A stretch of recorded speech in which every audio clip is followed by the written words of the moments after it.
Sua Bíblia no Evangelho segundo escreveu Mateus, no capítulo de número 6. Evangelho segundo Mateus, capítulo de número 6. E nesse contexto do Sermão do Monte, eu gostaria de ler apenas o verso de número 26. Mateus 6, 26. E assim registra a palavra de Deus. Observem as aves do céu, que não semeiam, não colhem, nem ajuntam em celeiros. No entanto, o Pai de vocês, que está no céu, as sustenta. Será que vocês não valem muito mais do que essas aves, do que as aves? Eu vou repetir a primeira parte desse versículo. Observem as aves do céu. Naquele Sermão do Monte, ali em frente ao Mar da Galileia, numa pequena colina em frente àquele local, talvez, eu fico imaginando, tenha passado uma revoada com aves, talvez grasnando, enfim. E Jesus então, creio eu, pelo menos elocubro, Jesus então parou o seu sermão e ele fala: observem as aves do céu. Talvez ele tenha apontado com seu dedo ao céu aquelas aves, e Jesus então lhes dá o ensinamento. Mas fica então essa expressão, observem as aves do céu. Na introdução dessa mensagem, eu queria falar a respeito de grandes pregadores. Mas eu não quero falar a respeito de John Wesley, Leonardo Ravenhill, Charles Finney, Gesiel Gomes. Não estou falando de grandes pregadores sobre os quais nós ouvimos falar dos seus sermões, o Spurgeon no Tabernáculo de Londres, e tantos outros que através de suas pregações salvaram vidas, edificaram vidas, transformaram vidas, restauraram vidas e fortaleceram vidas. Mas eu quero falar da pregação de aves e, sendo mais específico, a pregação de gansos. E eu queria extrair nesta manhã 5 lições que nós podemos aprender com os gansos. A primeira das lições que eu gostaria de compartilhar sobre os gansos é esta: quando um ganso bate as asas, cria um vácuo para o pássaro seguinte, e voando numa formação de V, o bando inteiro tem o seu desempenho 71% melhor do que se a ave voasse sozinha. Eu faço uma pergunta a vocês: quantos já viram uma formação em V de gansos no céu? Vocês já viram?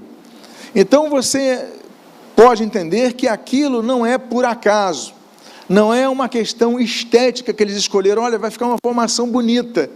Não, eles fazem essa formação porque quando estão nessa formação vão criando um vácuo, onde o de trás vai desprender menos esforço para manter a velocidade.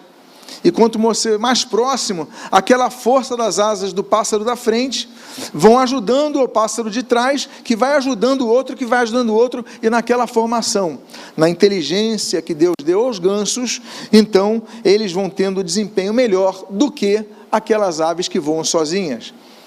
E aí nós começamos a aprender sobre a questão da comunhão e a unidade de visão na igreja, porque a igreja é um local coletivo, e nós então devemos ter um senso de comunidade.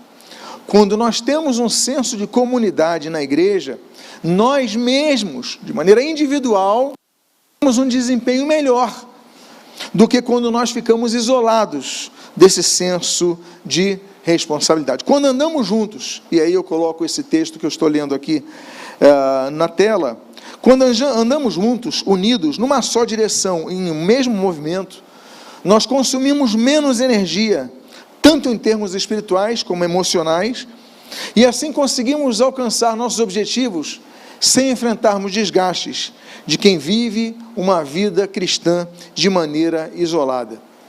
Quando nós estamos trabalhando coletivamente, caminhando coletivamente, compartilhando as nossas situações, nós conseguimos ter um desempenho melhor. Veja você, a ave que tenta voar sozinha, ela gasta 70% mais energia do que as que andam em conjunto.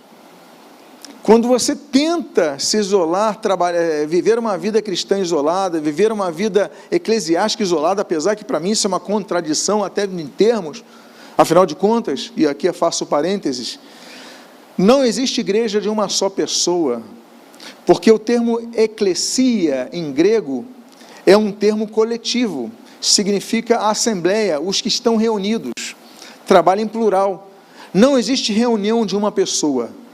A pessoa diz, não, mas eu sou igreja, não estou na igreja, não frequento igreja, não participo de igreja, mas eu sou igreja de Cristo. Ora, você não é igreja de Cristo, me perdoe, mas o termo grego não permite que você pense assim, porque você não faz uma reunião sozinho, você não está num grupo sozinho. Então, a Bíblia começa a trazer exemplos do corpo e dos membros que o compõem. Romanos capítulo 2, no seu verso número 2, aqui eu leio a versão Almeida Revista Atualizada, porque creio que seja mais aplicável quanto ao termo traduzido. Ela diz o seguinte, no início de Romanos 12: e não vos conformeis com este século, mas transformai-vos pela renovação da vossa mente, para que experimenteis qual seja a boa, agradável e perfeita vontade de Deus. Para que nós experimentamos, todos nós queremos experimentar a vontade de Deus, todos nós queremos conhecer a vontade de Deus para as nossas vidas, e extrair dessa vontade o entendimento do que Deus está querendo nos fazer de bom, de agradável às nossas vidas, e o que é perfeito em seus propósitos. Mas para isso acontecer, a Bíblia, ela fala no início desse versículo 2 o seguinte, olha, não se conformem com este século, não se conformem com esse mundo, não se conformem com o estilo do pensamento desse mundo, da sociedade, mas transformem-se pela renovação da vossa mente. O que é renovar? Renovar, tornar novo, voltar a ser algo novo, isso é renovar. A nossa mente, ou seja, a nossa forma de pensar, ela deve ser renovada, ela deve ser alterada. Quando nos convertemos a Cristo, quando viemos ao Evangelho, quando adentramos ao caminho do Senhor Jesus Cristo, nós começamos a vislumbrar coisas que antes não vislumbrávamos. E nós começamos a entender que muitas coisas nós devemos mudar em nossas vidas. Em nossos hábitos, sim, mas também em nossos pensamentos. E aí, então, a Bíblia fala, olha, vocês renovem a vossa mente, renovem, transformem-se, para que vocês conheçam a boa, perfeita vontade, a agradável e perfeita vontade de Deus. O fato é que, quando nós temos a mente renovada, nós começamos a entender esse sentido coletivo que é a igreja. Veja o versículo, e nesse mesmo capítulo, a gente vai para o versículo 4 e o 5. Aqui eu leio, porque assim como num só corpo temos muitos membros, mas nem todos os membros têm a mesma função, vou repetir, mas nem todos os membros têm a mesma função, assim também nós, embora sejamos muitos, somos um só corpo em Cristo e membros uns dos outros. Olha, não tem ninguém aqui igual ao outro. A começar com a sua impressão digital, a íris de seus olhos, ninguém é igual. Você pode ser um irmão gêmeo de alguém, você vai ser diferente dele. Não é verdade? Você vai ter um temperamento diferente, uma forma de pensar diferente, uma percepção diferente, uma intuição diferente, uma forma de agir diferente, a forma de reagir também diferente. Todos somos diferentes uns dos outros, não apenas fisionomicamente, mas metafisicamente. Agora, o texto diz que, embora nós sejamos diferentes e por isso temos diferentes funções, nós somos membros uns dos outros, somos diferentes, mas todos somos úteis. Nós podemos ter funções diferentes, mas todos são úteis.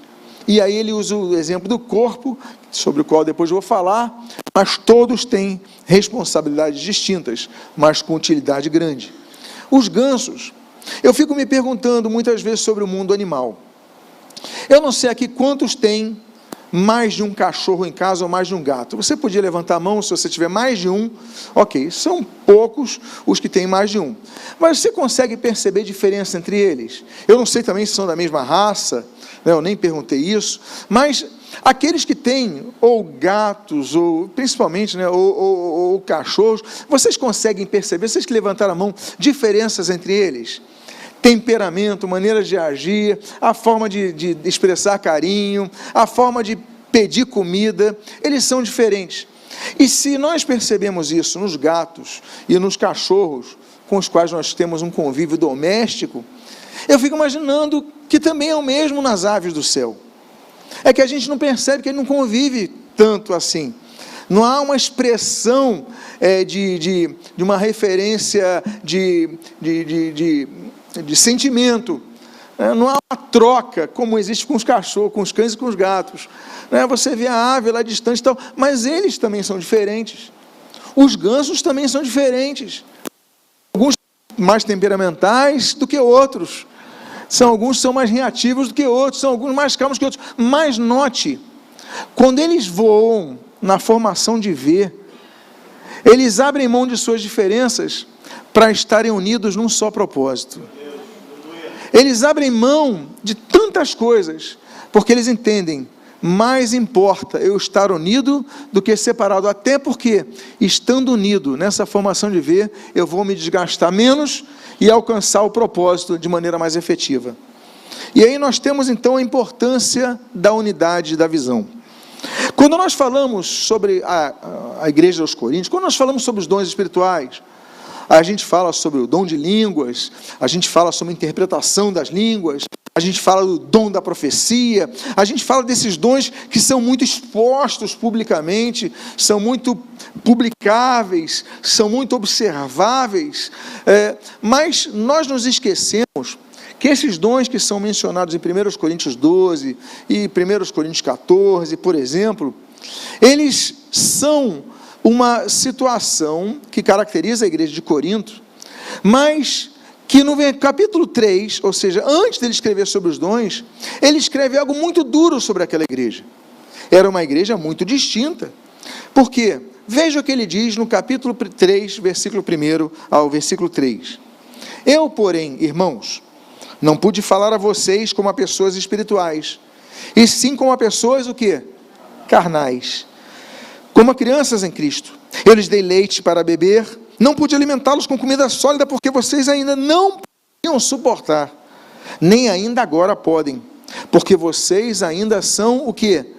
Carnais. Por quê? Se há ciúmes e brigas entre vocês, será que isso não mostra que são carnais e andam segundo os padrões humanos? Ciúmes, brigas. Uma igreja que tinha o dom de línguas, tinha ciúmes. Uma igreja que tinha o dom da interpretação, tinha brigas. As pessoas brigavam na igreja. Era a igreja. Por isso que Paulo fala, olha, eu queria falar com vocês como espirituais, mas não posso. Eu estou falando como carnais. Você vê então como uma igreja diversa. Tem pessoas que estão na profundidade do mundo espiritual. Tem pessoas que estão no leite, caminhando ainda. Tem pessoas que já cresceram e amadureceram. Tem pessoas que não querem amadurecer nem crescer. Querem permanecer na síndrome de Peter Pan a vida inteira. Então, meus amados irmãos, o texto está dizendo, nesse capítulo número 3, sobre isso, que ele não podia falar a eles como a espirituais, mas como a carnais. Nós devemos ultrapassar essa fase, todos nós. E aí, nós devemos entender que não podemos ficar segundo os moldes do mundo. Não é isso que ele fala? Veja o que ele diz aqui. Ele finaliza com isso. E andam segundo o quê?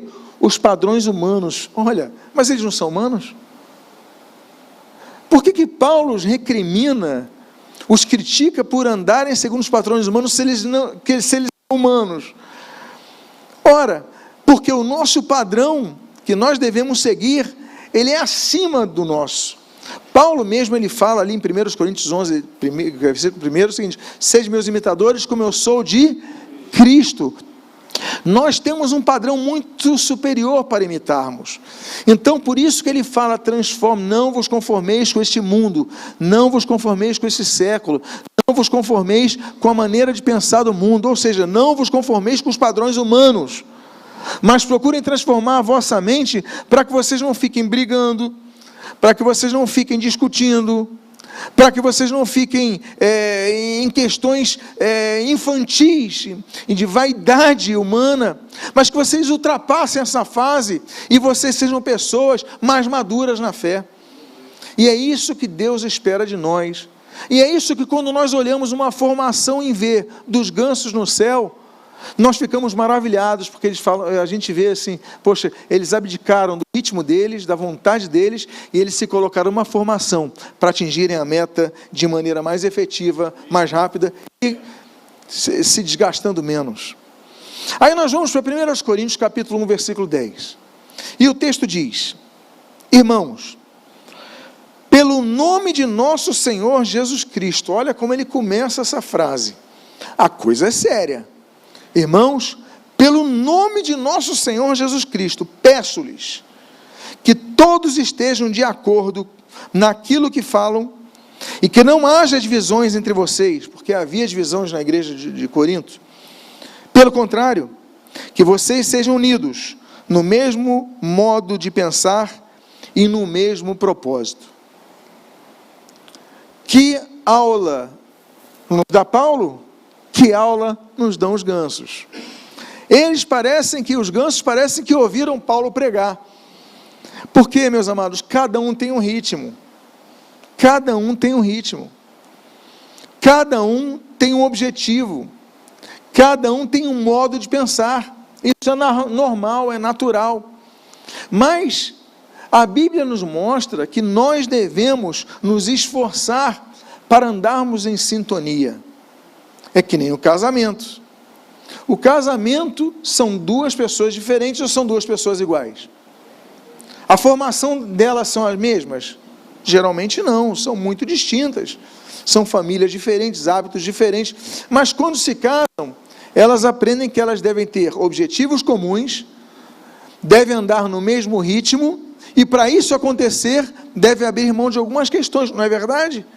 Devem abrir mão de algumas questões para que andem unidos no mesmo propósito e no mesmo parecer, visando o mesmo objetivo. E assim nós vemos com os gansos. Essa sintonia não depende de Deus, porque o texto diz: peço-lhes que vocês ajam assim. Ele não diz, Deus vai fazer vocês andarem no mesmo ritmo. O que Deus vai fazer, é instruir, é orientar, é direcionar, inclusive é alertar e admoestar, mas Ele não vai fazer. Quem tem que fazer isso somos nós. Nós devemos ver os objetivos comuns e olha, eu vou me unir, eu vou estar no mesmo propósito, eu vou ter o mesmo pensamento, e aí, apesar de ritmos diferentes, eu vou entrar nessa formação em V. Eu vou entrar nessa formação porque eu sei que quando eu bater as minhas asas, eu não apenas vou ter menos força, gastar menos força, porque a ave da frente, o vácuo dela, está me fazendo descansar mais, como eu também vou ajudar alguém atrás. E isso é o Evangelho. O Evangelho é quando nós somos transformados, a fim também de levarmos a transformação a outros. Quando nós somos ajudados, a fim de levarmos ajuda a outros. Quando nós somos salvos, a fim de levarmos a salvação a outros. Ou seja, nada no Evangelho termina em nós. Nada. Por quê? Porque nós somos instrumentos para a glória de Deus, a fim de alcançar e abençoar outras vidas. Senão, o Evangelho deixa de ser altruísta e se torna egoísta. Deixa de ser algo que nós somos instrumentos para ser bênção a outros, e nós somos os objetivos finais da bênção de Deus. Isso não é verdade. Eu gosto muito do que Deus fala para Abraão. Deus fala para Abraão o seguinte: sê tu uma bênção, seja você uma bênção. Ou seja, não é apenas, Deus não falou para Abraão, seja abençoado. apesar que em outros textos nós lemos essa expressão, mas eu gosto dessa expressão, seja você uma bênção, ou seja, um canal de bênção para outras vidas, não é apenas o abençoado, eu sou abençoado, mas também sou abençoador, e há uma diferença nisso, porque há pessoas que querem ser só abençoadas, mas não querem ser abençoadoras. E aí então, quando nós falamos da transformação da mente, aí quando nós falamos então de termos um objetivo comum, usarmos as energias em prol do coletivo e visarmos outras vidas, abençoarmos, nós vemos sobre a postura de humildade. A postura humilde produz humildade. Veja o que diz Efésios capítulo 4, no versículo 1 e no início do versículo 2, diz assim: por isso eu, prisioneiro no Senhor, peço que vocês vivam de maneira digna da vocação a que foram chamados, com toda humildade e mansidão. Só quem é humilde se dispõe a entrar na formação de ver. Por quê? Porque tem outras pessoas na tua frente. Se você for uma pessoa que não tem humildade, uma pessoa soberba, uma pessoa arrogante, uma pessoa egoísta, uma pessoa centralizada apenas em você, você fala o seguinte: eu não vou entrar nisso. Para quê? Para que eu vou ficar atrás de fulano? Porque às vezes o fulano que está na tua frente, ele está no ritmo, no mesmo que o teu. E você fala: por que eu vou ficar nesse ritmo, se eu posso ir num ritmo superior ao dele? Você já notou que igreja, ela é distribuída em funções, em tarefas, é organizada em sua estrutura, e muitas vezes Satanás, ele faz conosco o que fez no Éden. Ele fala: por que vocês não comem? Essa fruta ela é proibida, mas se vocês comerem, vocês vão ser iguais a Deus. Por que você está andando no ritmo do teu líder, do teu professor, do teu líder de diáconos, do teu líder de evangelismo, do teu líder de som, do teu líder do louvor? Se você toca melhor do que ele, se você prega melhor do que ele, por que você vai ficar nessa formação de ver, se você sozinho podia ir muito além? E aí muitos têm caído nessa questão, começam murmurando, começam aumentando o seu ritmo e falam: meu ritmo vai ser diferente dessa formação de ver, e aí começam então a entender: olha, é melhor eu caminhar sozinho do que eu estar nessa formação de ver, e eu não vou me submeter à velocidade do grupo. Muitas vezes nós aprendemos que o melhor avanço é um breve recuo, e assim nós obtemos vitória. Muitas vezes quem começa a disparar na maratona desiste no meio do caminho, e os vencedores são aqueles com velocidade constante. Quando já viram aqui uma maratona, vocês já conhecem a maratona de São Silvestre, aí as pessoas saem correndo, vão na frente, começam, e quando você vai ver, tem um grupinho lá atrás, correndo no mesmo ritmo. Vocês já notaram isso nas maratonas? E eles estão lá no mesmo ritmo, estão num grupo intermediário, mantendo o mesmo ritmo, mas todos unidos. Parece que eles viram os gansos. Eles andam em conjunto, um dando vácuo ao outro, mas aos pouquinhos vão aumentando o ritmo, e aumentando o ritmo do grupo. Geralmente, não sei se vocês já notaram, são uma mesma equipe, são do grupo de 10, por exemplo, onde às vezes são 5 do mesmo país, ou da mesma região, que treinam juntos. Já notaram isso?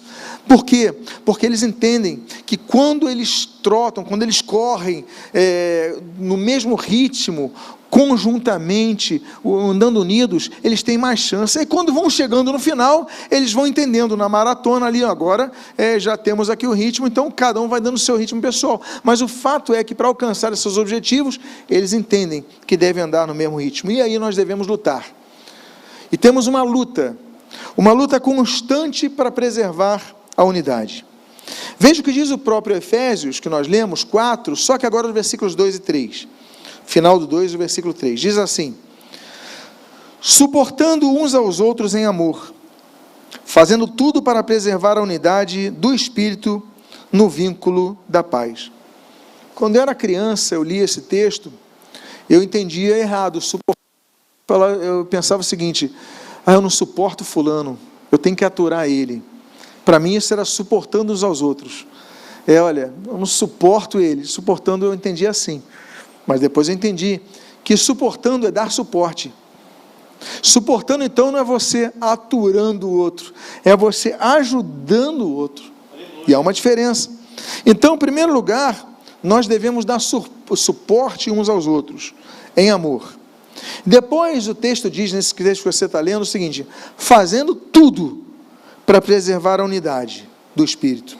Fazendo tudo, ou seja, é um esforço, não é fácil. E também não é natural a muitos. Há pessoas que são naturalmente propensas a ajudar os outros, não é verdade? Você conhece pessoas assim? São por natureza, a natureza dessas pessoas é essa. Há pessoas que não. Cada um tem um jeito, cada um tem um tempero, cada um tem uma formação, cada um tem uma índole. Todos têm características diferentes, mas a ordem é para todos. É suportar e fazer tudo para preservar a unidade. Então, na igreja, como nós estamos num corpo, como nós estamos numa coletividade, nós aprendemos a importância da coletividade, e nós aprendemos que é o seguinte: olha, fulano é mais propenso a ajudar do que ciclano, mas no corpo de Cristo, os dois têm a mesma obrigação, os dois têm o mesmo propósito. Então nós devemos fazer tudo para manter a unidade. Você notou um foco de desunião na igreja? Então você haja, você faça tudo o que puder. Você vai e conversa pessoalmente, você vai e admoesta, você vai e exorta, você ora pela pessoa, você ajuda e você evita que esses focos aumentem. Por quê? Porque assim você está cumprindo, fazendo tudo para manter a unidade do Espírito no vínculo do quê? Da paz. Ou seja, quando há unidade na igreja, quando você preserva a unidade na igreja, há paz na igreja. É fácil dizer: a paz, meu irmão, a paz.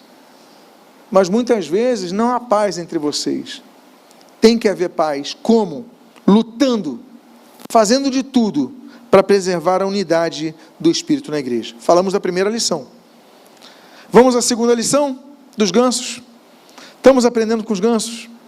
Eu volto a dizer, é muito bonito, e nós vemos essa formação em outros animais, em outras aves, tá bom, gente? Não são só os gansos, mas essas características são peculiares de um estudo feito com gansos canadenses. Então, estamos aqui falando da postura em V dos gansos. Mas vamos à segunda lição. Quando um ganso fica doente, é ferido ou é abatido por algo, 2 gansos saem da formação e o seguem para ajudá-lo e protegê-lo. Ficam com ele até que ele esteja apto para voar de novo, até que ele morra. Só assim, esses 2 gansos voltam ao procedimento normal com outra formação, ou, não conseguindo achar seu grupo, vão atrás de outro gasnaral, que é o coletivo de gansos. Ou seja, o ganso está doente, o ganso não tem mais força, ele começa a ficar para trás no grupo, ele começa a ficar atrás na formação V, daqui a pouco ele não consegue nem alcançar a formação V. Quando isso acontece, 2 gansos saem da formação e vão acompanhando ele. E se ele não consegue mais voar, os 2 gansos ficam com ele até ele morrer. Eu pergunto a vocês, será que nós temos a aprender com os gansos? Nós chamamos eles de animais irracionais. Como isso é possível? Se eles têm tanto a nos aprender diante de nossa imperiosa racionalidade. E aí nós falamos então do ganso e o voto matrimonial, porque isso lembra muito o voto matrimonial. Apesar de toda a irracionalidade que se aplica aos animais, eles têm noção de responsabilidade e compromisso. E os gansos, enfim, têm consciência que seu compromisso segue na adversidade. Olha só, eles não foram a uma igreja, se casaram, receberam a palavra, não foram ao cartório, não assinaram um documento, simplesmente, eles veem que um não pode, eles falam: vou ficar contigo. Meus amados irmãos, tantas vezes a gente ouve algumas coisas, né? Então, Uma vez uma pessoa falou assim, olha, minha mãe está doente em casa, mas eu não deixei de vir na ceia. Eu falei, mas como? Está doente? Tá uma idosa? Está sozinha? Tá? E você veio na ceia? Não deixei de vir. Ele falou todo orgulhoso. Eu falei, meu irmão, volta para casa. Não faça mais isso. Deus conhece o teu coração. Às vezes, muitas vezes, a nossa perspectiva religiosa, muitas vezes, ela faz e altera o princípio que é o bíblico. O ganso, então, ele vê, olha, eu vou perder o vácuo, mas eu não vou deixar esse ganso morrer sozinho. Olha o que diz 1 Coríntios, capítulo 12, versículo 25. Para que não haja divisão no corpo, mas para que os membros cooperem com igual cuidado em favor uns dos outros. Parece que os gansos ouviram uma pregação do apóstolo Paulo. Parece que eles estavam atentos. Os membros cooperem. Eu já falei sobre isso, mas eu pediria permissão, os irmãos que já ouviram essa história, sobre a origem do termo cooperar, com misericórdia, mas aos outros que não ouviram ainda. Nas navegações, cooperar vem de cooperare, operar conjuntamente. Nas navegações antigas dos romanos, o que eles faziam? Grandes embarcações, não havia motor nos navios, eles usavam escravos para remarem. Só que se cada um remar no seu ritmo, o que vai acontecer? Cada um vai para um lugar. Então existia uma pessoa lá embaixo, junto aos escravos, chamado operador. O operador, ele ficava com um tambor, e ele batia um ritmo, tum, tum, tum, e esse mesmo ritmo devia ser seguido pelos cooperadores. Então o operador batia o seu tambor, e os cooperadores remavam no mesmo ritmo. Se ele aumentasse o ritmo, os cooperadores operariam conjuntamente no mesmo ritmo, e assim o navio seguiria no seu rumo, e assim ele alcançaria o seu propósito. O apóstolo Paulo conhecia essa cena. O apóstolo Paulo da época do Império Romano. O apóstolo Paulo, da época que os navios, ele deve ter observado vários, ele deve ter tido contato com vários operadores, e com vários cooperadores, e com vários marinheiros, e com várias pessoas desse meio. Ele tinha noção disso. E ele usa essa frase, essa palavra, para que os membros cooperem com igual cuidado em favor uns dos outros, porque quando eu estou no mesmo ritmo, operando de acordo com a instrução do operador, que é o nosso Senhor, que é a direção que Ele dá à sua igreja, nós então chegamos no mesmo porto, e chegamos no tempo certo, no momento certo. Por quê? Porque a igreja é coletividade.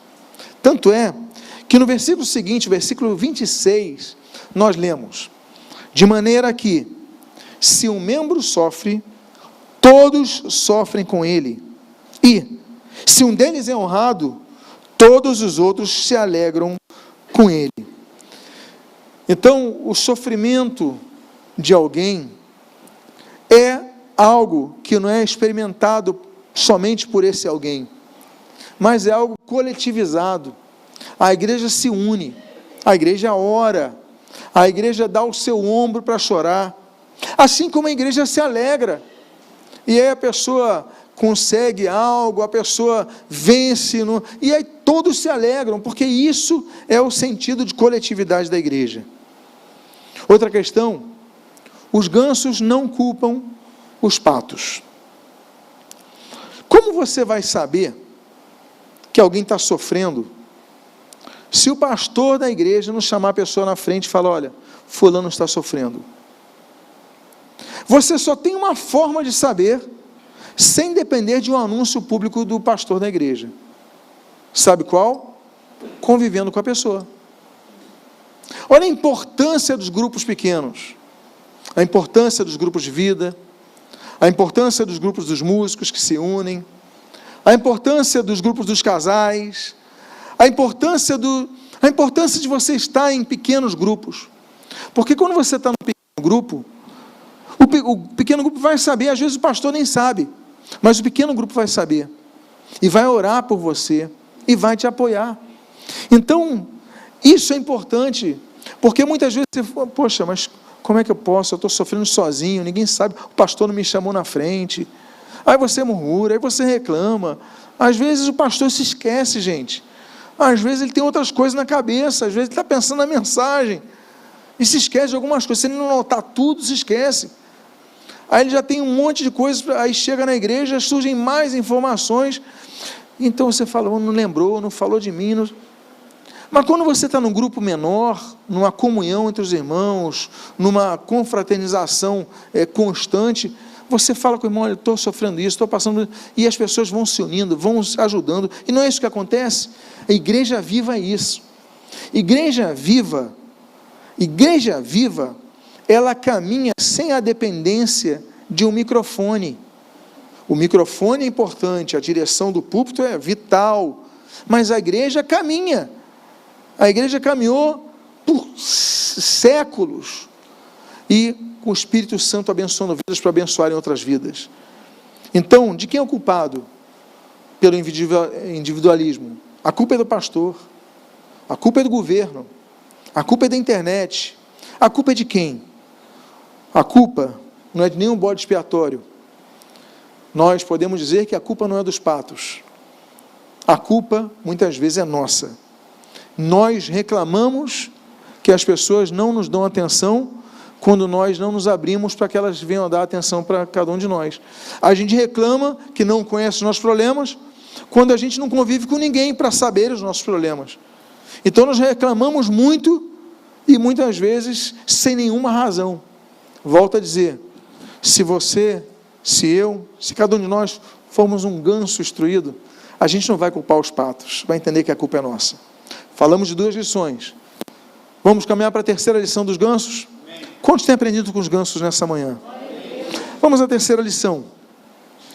Quando um ganso, sempre que um ganso sai da formação, essa formação em V, ele sente subitamente a resistência por tentar voar sozinho, e rapidamente volta para a formação, aproveitando a aspiração da ave imediatamente à sua frente. Então ele começa a sair do ritmo, ele começa a deixar de, eu vou usar um termo nosso, congregar, ele começa a deixar de manter a unidade com o seu grupo, começa a voar sozinho, ele fala, eu estou mais cansado, porque eu não tenho o apoio do vácuo, eu tenho que voltar, e ele vai e se esforça muito mais, porque quando você deixa de bater as asas e vai deixando o grupo na frente, fala, eu vou voar sozinho, você descansou por um tempo foi bom, por um tempo foi agradável, mas quando você está sozinho, vê o grupo se distanciando, você vai ter que fazer muito mais esforço para alcançar o grupo. E aí nós lembramos então, que o ganso foi chamado a voar, cooperando com os seus irmãos. Vocês lembram da parábola do filho pródigo?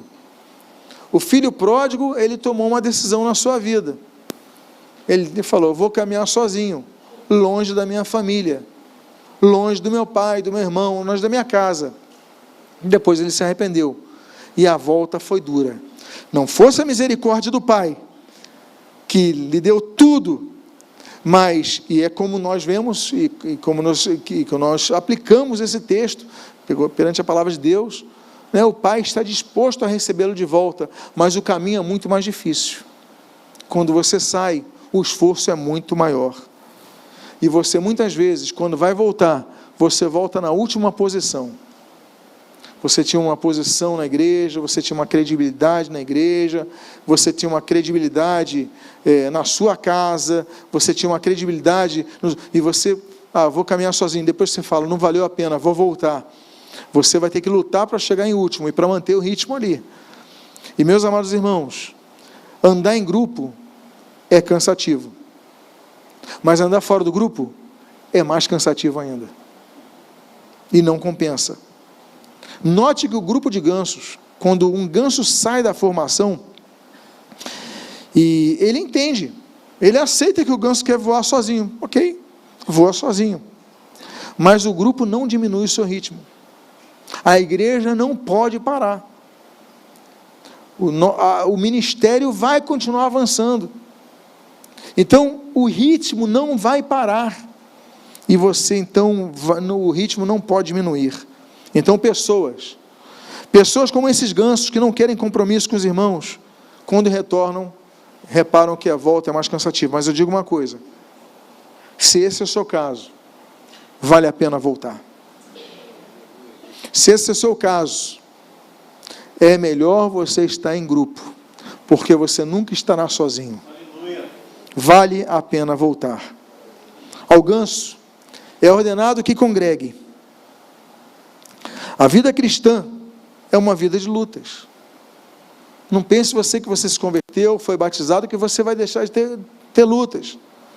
A conta da Light estava atrasada na sexta-feira, você se converteu no domingo, na segunda-feira você vai pegar a conta e vai falar assim: a conta está paga?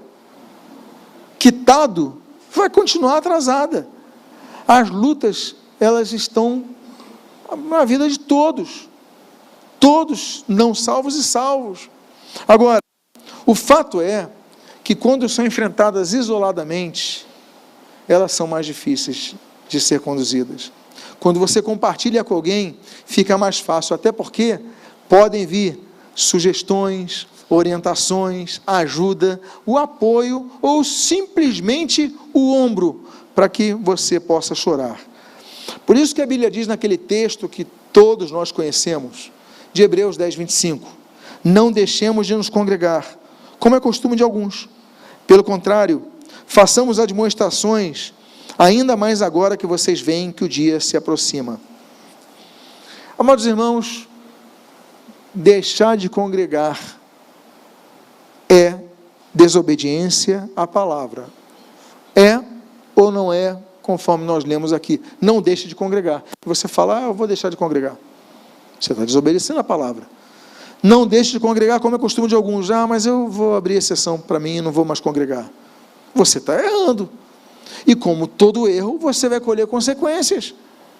Então, meus amados irmãos, nós devemos estar atentos. Devemos congregar, porque faz bem para cada um de nós, claro, porque tem vácuo no voo, porque você tem um objetivo e você vai alcançar o objetivo se esforçando menos, mas também porque você tem gansos atrás para abençoar, como eu já falei para vocês, serem canais de bênção. Veja o que diz 1 Coríntios capítulo 12, e aí nós vamos citar aquele texto que eu mencionei en passant, dos versículos 17 a 18, 21, 25 e 26, diz assim: se todo o corpo fosse olho, onde estaria o ouvido? Se todo ele fosse ouvido, onde estaria o olfato? Mas Deus dispôs os membros, colocando cada um deles no corpo como Ele quis. Então, o texto diz: os olhos não podem dizer à mão, não precisamos de você, e a cabeça não pode dizer aos pés, não preciso de vocês. E aí o texto no 25 continua: para que não haja divisão no corpo, mas para que os membros cooperem com igual cuidado em favor uns dos outros, de maneira que se um membro sofre, todos sofrem com ele, e se um deles é honrado, todos os outros se alegram com ele. Há pessoas que são membros do corpo, mas quando ele sai, ele não apenas se afeta, mas afeta outros.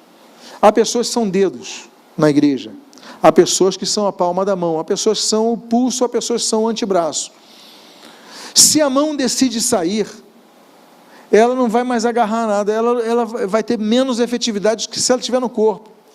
E quando ela sair, ela vai afetar os dedos, ela vai trazer prejuízos a outras vidas. As pessoas saem do ministério, abandonam o ministério da noite para o dia, chegam: olha, vou comunicar que a partir de hoje, gente, temos que aguentar firmes, permanecer unidos, fazendo tudo para preservar a unidade do Espírito no vínculo da paz, fazendo tudo. E aí vão ter oportunidades e conversa, e você vai agindo, mas o fato é que você não pode se auto-amputar, você não pode cortar esse membro do corpo, porque você é útil e outras pessoas lhe são úteis. E muitas vezes você quer fugir, mas não sabe o prejuízo que isso vai causar a outras pessoas. Mas o ritmo do grupo vai continuar. Porque a Bíblia diz, o Senhor Jesus diz em Mateus capítulo 18, versículo 20: Porque onde estiverem 2 ou 3 reunidos em meu nome, ali estou no meio deles. Olha que lindo. A Bíblia diz, se houver uma pessoa isolada, Deus, servo de Deus, filho de Deus, vai estar com essa pessoa. A pessoa está isolada numa ilha, servo de Deus, o Espírito Santo não vai se ausentar das pessoas. Salmo 139 diz, olha, para onde me ausentarei do teu Espírito? Para onde fugirei da tua presença? Você não tem como fugir da presença de Deus, em qualquer lugar você está sozinho. Mas Jesus, ele fala o seguinte, onde 2 ou 3 estiverem reunidos em meu nome. Por que ele fala isso? Porque ele fala da importância da unidade. Porque ele fala da importância da coletividade. Não existe igreja de um só membro. Nós devemos nos congregar. Por isso, que a Bíblia diz em 1 João capítulo 1, versículo de número 7, se andarmos na luz, como Ele está na luz, mantemos comunhão uns com os outros. Se andarmos na luz, mantemos comunhão uns com os outros. É um condicional. Você anda na luz? E se essa pergunta exigisse uma resposta, a sua resposta seria, ou sim, então eu mantenho comunhão uns com os outros, ou você diria, não ando na luz, então você não tem comunhão uns com os outros. Ou seja, se você diz que é um discípulo de Cristo, você tem que andar em comunhão uns com os outros. Quarta lição. A quarta lição é a seguinte: quando um ganso líder se cansa, ele se muda para trás da formação e imediatamente um outro ganso assume o lugar, voando para a posição de ponta, até que ele se recomponha. O ganso líder, ele não é líder porque ele tem mais musculatura, ele não é líder porque ele é maior, porque as suas asas são maiores. Essa formação dos gansos mostra que muitas vezes tem um ganso menor na frente e um maior atrás, mas ele é líder. Agora, como líder, ele se cansa também. Todos se cansam, todos desanimam, todos ficam exaustos em algum momento da vida, ou em momentos da vida, ficam. Por isso que é importante a igreja entender que os gansos, eles dividem tarefas para que o grupo não diminua o seu ritmo. Veja que nós falamos dessa quarta lição. O ganso que está na frente, ele está cansado, ele vem para trás, mas o outro assume, não pode parar o ritmo, a igreja não pode parar o ritmo. O ministério de louvor não pode parar o ritmo. O ministério de acolhimento não pode parar o ritmo. O ministério dos diáconos não pode parar o ritmo. Então, está cansado, cede o espaço para outro. Fala, olha, eu preciso descansar um pouco. Não é pecado tirar férias, gente. Não é pecado. Olha, eu preciso dar uma saída com a minha família. Faça isso. Porque muitas vezes nós entramos numa situação, meu Deus, o homem não foi criado por causa do sábado. Nós invertemos as coisas, como os fariseus e os saduceus inverteram as coisas. Então, o líder de uma igreja, ou o líder de um setor ministerial, quando se cansa, ele atribui funções. Há um problema muito grande na igreja, chamada centralização. Você se acha o centro da igreja. Você acha que a igreja é de fulano de tal, com seu nome, e não de Jesus Cristo. Nós somos servos. Tem liderança, tem outras lideranças ministeriais, mas olha, está difícil, passa para outro, tira umas férias, tira um tempo, depois você volta. O grupo não pode diminuir, e você vai para trás, aí o que acontece? Você consegue voar melhor, por quê? Porque quem está na frente não tem o vácuo de ninguém, ele vai se cansar mais. Mas quando ele recua, ele continua voando, ele continua no grupo, mas ele tem o vácuo de quem está na frente, então ele se renova. Como nós temos que aprender com os gansos, não é verdade? Como nós temos que aprender com essas aves que nós ousadamente chamamos de irracionais. Então, outras pessoas vão surgir, outras pessoas vão demonstrar talento, outras pessoas vão ter oportunidade para se desenvolver, e isso é igreja. Agora, o que acontece com muitas igrejas é que lançam todo o serviço nas costas do líder, e como se não bastasse, cobram dele perfeição. Cada um de nós tem uma função na igreja, então dê suporte, ajude, incentive. Existe um texto muito interessante de Êxodo, capítulo 17, sobre a guerra de Israel contra os amalequitas. A Bíblia diz no versículo 8 ao 11 o seguinte: então vieram os amalequitas e atacaram Israel em Refidim. Com isso, Moisés ordenou a Josué: escolha alguns homens e vá lutar contra os amalequitas. Amanhã eu estarei no alto do monte e o bordão de Deus estará na minha mão. Josué fez como Moisés lhe havia ordenado e lutou contra os amalequitas. Porém Moisés, Arão e Hur subiram ao alto do monte. Olha só o que acontecia. Quando Moisés levantava a mão com o bordão dele, Israel vencia. Quando, porém, ele abaixava a mão, os amalequitas venciam. Olha que coisa interessante. Ele estava no alto do monte, ele falou: Josué, você vai dirigir lá. Eu já estou idoso, eu estou cansado. O que eu posso fazer é abençoar, de longe. Eu não posso mais estar na frente de comandando o exército. Então, quando ele levantava o bordão, Israel avançava. Ele se cansava, abaixava o bordão, os amalequitas avançavam. Aí o que aconteceu? Arão e Hur, que estavam com ele, notaram isso. Então, o versículo 12 diz assim: quando as mãos de Moisés ficaram pesadas, pegaram uma pedra e a botaram por baixo dele, para que Moisés se sentasse. Olha que bonito. Arão e Hur falaram o seguinte: olha, ele está cansado, ele está em pé, é um idoso. Vamos pegar uma pedra para ele se assentar? Então eles pegam uma pedra e falam: Moisés, senta um pouquinho aqui, senta, descansa um pouco. Trabalho coletivo. Não é porque Moisés era Moisés, porque Moisés era o herói, porque Moisés era o profeta, porque Moisés foi o grande legislador, porque Moisés era um grande homem, que ele não ia se cansar. Ele estava cansado. Então vamos colocar uma pedra para ele sentar. E ele senta.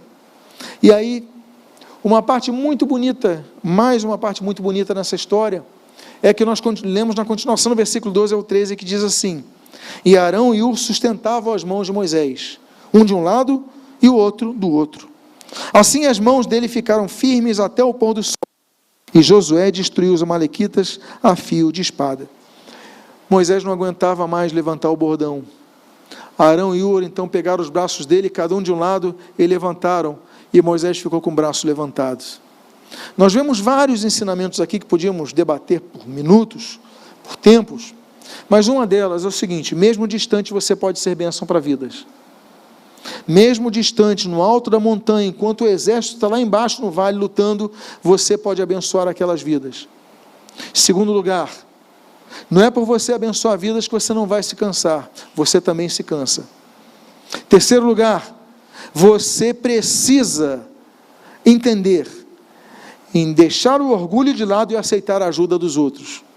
Porque Moisés podia ser orgulhoso e falar: eu não preciso da ajuda de você não, Arão. Eu não preciso da ajuda de você, Hur. Eu sou muito competente, eu sou muito forte, eu sou muito apto, eu quando oro, levanto minhas mãos, o exército avança, então não preciso de ajuda. Mas o Moisés foi humilde. Ele falou: muito obrigado, me ajuda, porque eu vou continuar com as minhas mãos levantadas. Líderes de setores, líderes de grupos, líderes de casais, líderes de evangelismo, todos precisam de ajuda dos seus equipantes, e quando das suas equipes, e quando vocês notarem que eles estão com as mãos cansadas, levantem as mãos deles.